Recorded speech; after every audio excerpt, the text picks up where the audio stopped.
Le député de Rivière-du-Loup-Témiscouata et ministre responsable de la région du Bas-Saint-Laurent, M. Jean Damour, a annoncé au nom du ministère de l'Éducation, du Loisir et du Sport une subvention de 312 405 $ pour la station plein air de Saint-Pacombe dans le cadre du programme de soutien aux installations sportives et récréatives.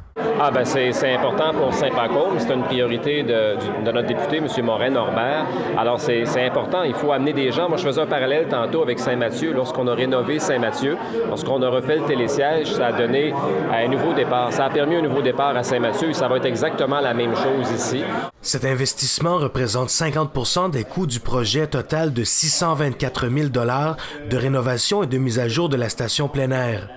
Grâce à cette subvention, la station pourra reprendre ses activités la saison prochaine après 2 ans d'inactivité. Pour l'occasion de cette annonce, le ministre Damour était accompagné par son collègue, député de Côte-du-Sud, M. Norbert Morin.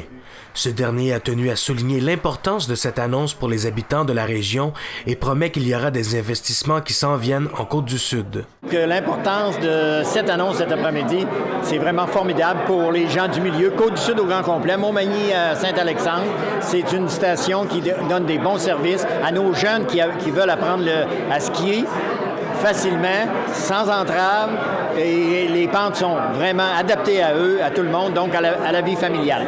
Le ministre Damour a également présenté 3 autres projets d'infrastructures sportives qui ont été retenus par le ministère de l'Éducation, du Loisir et du Sport, soit la construction d'un centre de curling et la mise à niveau du stade de la Cité des Jeunes à Rivière-du-Loup, ainsi que l'aménagement d'un parc intergénérationnel à Notre-Dame-du-Portage.